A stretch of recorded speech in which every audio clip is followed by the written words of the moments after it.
Hello, everyone. This is Zami Eccles-Irwin from FilmFestivalCircuit.com and the Assistant Director of the Oregon Documentary Film Festival. Right now, we're gearing up for our Fall 2023 screening, which is going to take place on October 7th at the Sunshine Mill Winery and Drive-In Theater in the Dalles, Oregon. And today, we're talking with one of our participating filmmakers. Madison Kinsella is the director behind A Castle for Kyiv. Madison, thank you so much for meeting with me today. Thank you for having me. I'm thrilled to be here. So A Castle for Kyiv, it's such a beautiful movie, both in its story and its stunning visuals. I just want to know, how did you get involved with that story, and what inspired you to make this film? Thank you, first of all.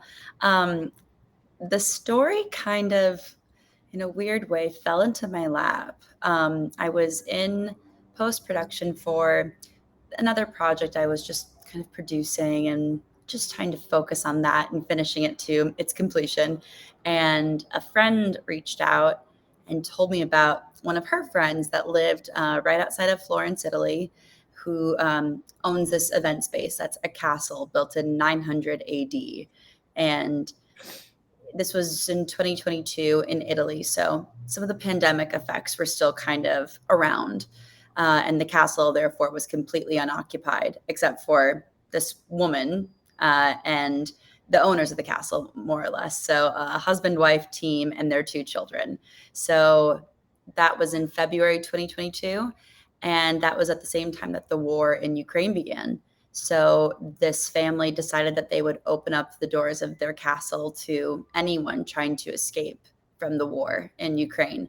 And at that time, that was only women and children because the men were not allowed to leave the border. Mm. So when I found out, I was really trying to focus on this project, but I kept on coming back to this idea of what was happening at this castle. It's called Castello dei Rostonki. I kept on thinking of Castello dei Rostonki and coming back, and I reached out to Stephanie, the owner of the castle, just to talk with her a little bit. And by the time we had a bit of a conversation going, she was able to inform me that because of the asylum laws within the EU, they were only permitted to be there for about 90 days. And Mm. all the Ukrainians that were there were on day 75. So she informed me that they were only going to be there for a little over a week from the point we began talking to the end of that month. Oh, wow. Okay. So I had about 2 days to really go into pre-production and plan anything. Luckily, I was familiar with a small crew in Florence, and I kept on telling my partner, if they're available, this is a complete miracle, and we just have to go for it. And it was truly a miracle that they were all available. Wow. And from there, we just sort of ran with it. And yeah, that was how it kind of came to be. Wow, what an incredible story. Normally, this is interesting because normally, something that I talk to with documentary filmmakers a lot is that there's a big period, even before you turn the cameras on, where you are getting to know the subjects and kind of earning their trust. And I'm curious, in a case like this where you had to go in there and had to film right away, what was that process like? Were you able to really, do you think, break down that barrier between you and the subjects? I think I did my best. Because of the limited time I had, I didn't have much time to consider all the things that could go wrong, which I think was helpful. I just had Totally. to focus on solutions and how to best connect. Um, but these were all we mostly spoke to women. And being a woman, I just tried to, despite the language barrier of I don't speak Ukrainian and they Right. barely spoke English, but I did my best just to speak to them as a woman. And I'm not a mother, but I have a mother. I'm familiar. I know Totally. mothers, so I just tried to level with them in that way. And I think we absolutely got through to each other and understood each other, and there was a trust that was established. And I think it's just kind of letting people bearing witness to people's experience and just listening to them. I love therapy. I love understanding people and their neuroses or their brains. And Totally. I felt like I was sort of stepping into the shoes of almost a therapist in a way of just opening the floor for them to speak about their experience. Absolutely. I mean, you're lending an ear, and there's certainly a lot to be said. And you're finding that common ground, that sort of common embraceable quality of being a woman, and that Yeah. seems to have opened it up because I would never guess that you had such a short time frame to go and interview people because it felt very comfortable, very natural, and you Hmm. had this kind of big web of communication that definitely came through in the film. I'm curious, what was it like actually out there at the castle? What was that filming process like, kind of technically? Mm. Technically, it was quick and pretty minimal. We Okay. had two cameras. It was a small crew. It was myself. My partner came along as a volunteer AP. No, sorry, not AP, PA, Yeah, a nice. production assistant. Yes, and I had two cameramen, someone on sound, and then we had our gaffer, and that was it. So it was small, and the location itself is just stunning. I mean, it's in the Tuscan hills. That is our Right, backdrop. So, I mean, you couldn't get much luckier, you know? right. Yeah, Yeah, you but can't pull a bad shot in a surrounding and like that. truly, like everything we shot was just so picturesque, and getting to talk to everyone and just kind of be in their environment that they had been in for 2 months, it made sense why this was such a healing environment for these people that are escaping war. You forget what that really must be like for the human body to sort of experience and um, just feel.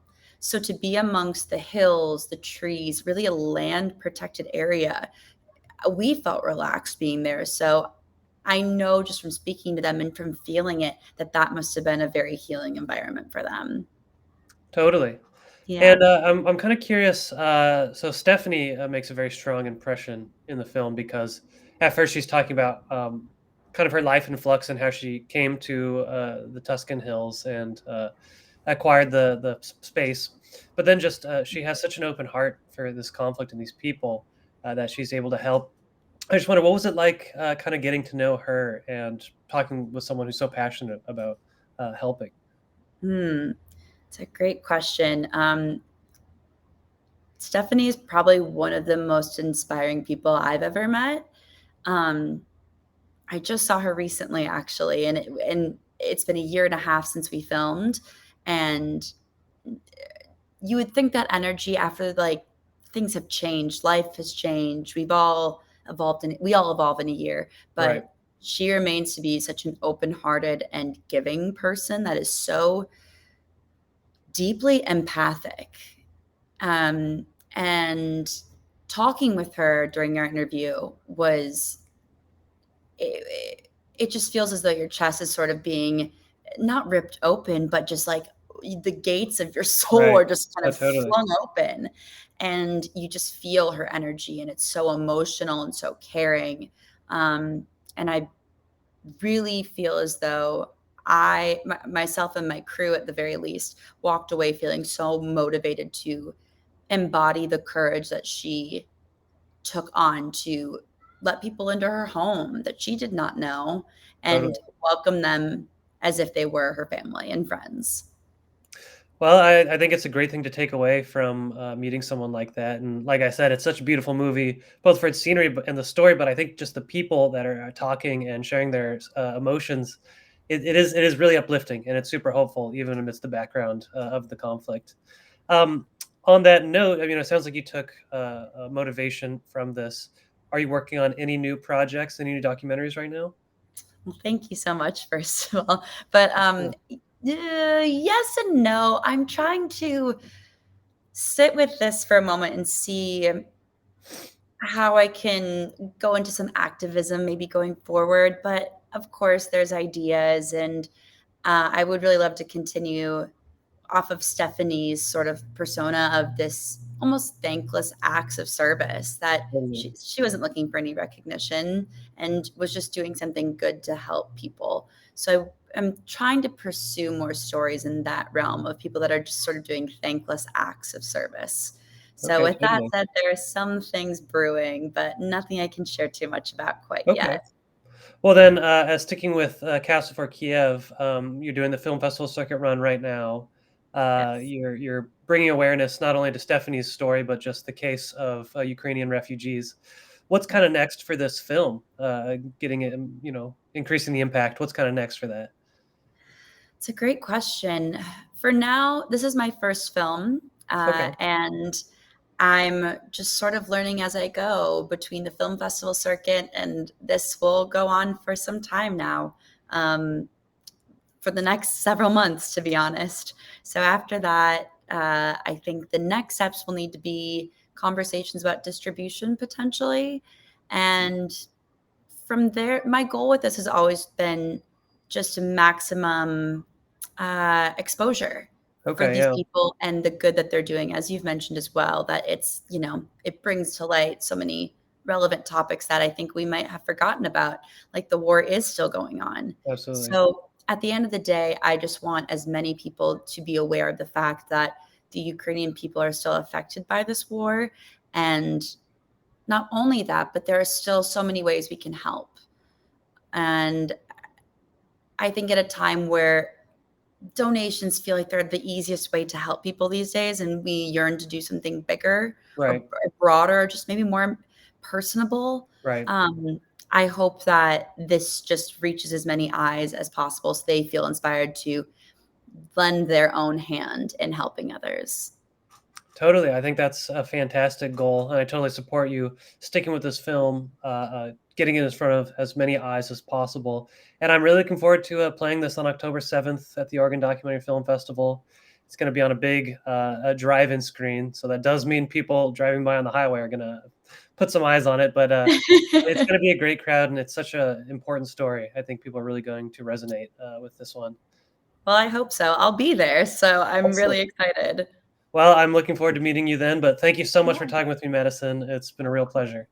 Thank you so much for having me, Ziami. Have a great rest of the day. You too. Take care. Bye.